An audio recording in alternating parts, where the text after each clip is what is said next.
বাদশাহ হারুন রশিদ একবার ওনার মন্ত্রী প্রসাদের কোনো ব্যক্তিকে বললেন যে ভাই আমার ভালো লাগতেছে না, মনের মধ্যে চাঞ্চল্যের উদ্রেক হয়েছে, একটু অশান্তি ফিল করতেছি, তো আমাকে একটু তোমরা কোন বুজুর্গের সান্নিধ্যে নিয়ে যাও, কোন আল্লাহ আল্লাহর সান্নিধ্যে আমাকে নিয়ে যাও, হয়তো আমার আত্মার প্রশান্তি আসতে পারে। দেখেন তখনকার যুগের বাদশাগুলো কিরকম দিনদার, কিরকম আল্লাহমুখী, মনের মধ্যে খারাপ লাগতেছে, অস্থিরতা আসতেছে, ভালো লাগতেছে না, আর সাজিদেরকে বলছে ভাই কোন আল্লাহ আল্লাহর সোহবত আমাকে নিয়ে যাও, হয়তো আমার মনে প্রশান্তি আসতে পারে, আমার ভালো লাগতেছে না, মনের মধ্যে কিছুতে শান্তি পেতেছি না, ছটফট লাগতেছে, আল্লাহ আল্লাহর সোহবতে নিয়ে যাও, বোধহয় আমার প্রশান্তি, মানসিক তৃপ্তি আর প্রশান্তি আসতে পারে। তো সাথীরা বললেন যে হযরত এক বুজুর্গ আছে, চলেন ওনার কাছে নিয়ে যাই আপনাকে। বলে কে? বলে সুফিয়ান আস-সাউরি। সুফিয়ান আস-সাউরি আসলেই বুজুর্গ, নিঃসন্দেহে একজন তাবিঈ, তারপরে একজন ফাকিহ, একজন মুহাদ্দিস, ইবাদত আছে, আমল আছে, তাকওয়া আছে, ফিকহ আছে, হাদিস আছে, সব আছে তার কাছে। তো সুফিয়ান আস-সাউরি রাহমাতুল্লাহর কাছে নিয়ে গেছে। সুফিয়ান আস-সাউরি রাহমাতুল্লাহ আলাইহিকে জানানো হয়েছে যে হযরত বাদশাহ হারুন রশিদের আগমন হয়েছে, আপনার দরজা খুলুন। সুফিয়ান আস-সাউরি রাহমাতুল্লাহ বলেন, যারে বাদশাহ আসতেছে তাহলে আমাকে বলবে না তোমরা আগে, এইভাবে আমাকে না জানা নিয়ে আসলা, আর ওনার আসার কি দরকার ছিল? উনি যদি আমাকে খবর দিতে আমি যেতাম তার কাছে। বাদশার ইকরাম করা জরুরি, বাদশার ইকরামে আমি যেতাম তার কাছে।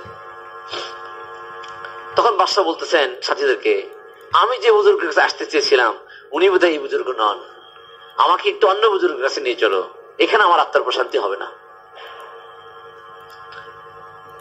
তখন সাথীরা বলতেছে হযরত সম্ভবত সুফিয়ান সাউরি শুনে বলতেছে হযরত বোধহয় উনি ফুজাইল ইবনে ইয়াজ হবে, ফুজাইল ইবনে ইয়াজ হবে, উনি ওনার খোরাক হবে ফুজাইল ইবনে ইয়াজের কাছে গেলে, আপনারা ওনাকে ফুজাইল ইবনে ইয়াজের কাছে নিয়ে যান। সুফিয়ান সাউরি বলে দিলেন যে আপনারা ওনাকে ফুজাইল ইবনে ইয়াজের কাছে নিয়ে যান। ফুজাইল ইবনে ইয়াজের কাছে নিয়ে যাওয়ার পরে ছোট্ট একটা ঝুপড়ি ঘর ওর মধ্যে থাকে, তো ঘরে বাতি জ্বলতেছে, উনি কি করতেছেন জানি না, বাহির থেকে আওয়াজ দেওয়া হইতেছে বাদশাহ আসছেন, আমিরুল মুমিনিন আপনার সাথে সাক্ষাৎ করতে চাই, দরজা খুলেন।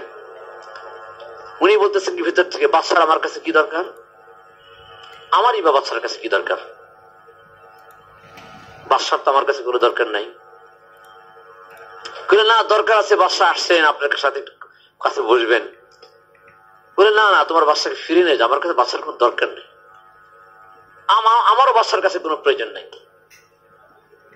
তখন বলছে না আমিরুল মুমিনিন আসছে, তার তো সম্মান শ্রদ্ধা করা উচিত, আপনার ইকরাম করা দরকার, আমি দরজা খোলেন না কেন? বাদশাহ হারুন রশিদ বলতেছে যে হ্যাঁ আমি এই বুজুর্গের কাছে আসছি, ওনাকে শক্ত করে ধরুন, দরজা খুলুক, আমি বুঝতে পেরেছি আমি যার কাছে আসছি উনি এই বুজুর্গই, আমি এই লোকটাই তালাশ করতেছি। উনি বাদশার সান্নিধ্য চায় না, কিন্তু বাদশার তার সান্নিধ্যের জন্য পাগল, আমি এই মানুষটাই চাই, আমি বুঝতে পেরেছি তোমরা ঠিক মানুষের কাছে নিয়ে আসছো আমাকে। বাদশাহ দেখেন কেমন, বাদশার ইকরামই করতেছে না, দরজাই খুলতে যেতেছে না, বাদশাহ শুনতেছে ভিতর থেকে কি বলতেছে, কিন্তু বাদশাহ অসন্তুষ্ট ফিরে যেতেছেন, কার কাছে নিয়ে আসছো, আদব করেই নাই। বাদশাহ বলতেছে যে আমি তো এই লোকটার কাছেই আসছি, তোমরা ভালো করে বলো তাকে আদবের সাথে অনুরোধ করো। আবার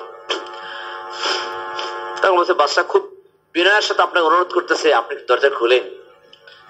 বলে তাহলে আমি দরজা খুলতে পারি, খুব অল্প সময় বাদশাহ আমার সাক্ষাৎ করে চলে যাবে, আর একটা শর্ত হলো আমি বাতি নিভিয়ে দিব, আমি কোন ধন সম্পদের মালিক এরকম বাদশাদের চেহারা দেখতে চাই না। কেন? বলে আমার ভয় হয় একজন ধনবান বাদশার চেহারা দেখে আমার দিলের মধ্যে কাঠিন্যতা আসে নাকি, আমার দিল শক্ত হয়ে যায় নাকি, আমার দিল আল্লাহর ইয়াদ থেকে গাফেল হয়ে যায় নাকি, এই ভয়ে আমি তার সাথে দেখা করতে চাইতেছি না।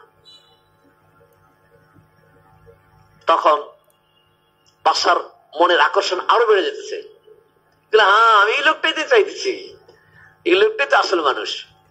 তখন দরজা খুলছেন বাতি নিভাই দিয়া,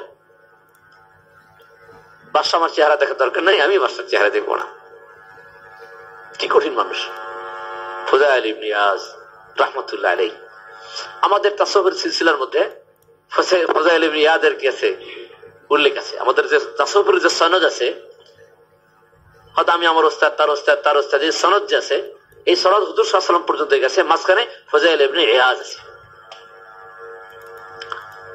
তো বাদশাহ হাতে হাত লাগালেন, খুব কোমল হাত, নরম।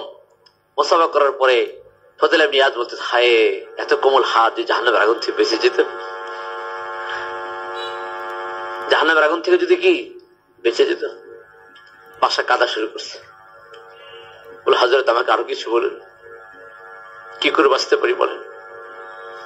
উনি কথা বলতেছে, বাদশাহ কাঁদতেছে, বাদশাহ কেঁদেই যেতেছে। তো আমি কি বলতে চাচ্ছিলাম, শুরু করছি কি থেকে?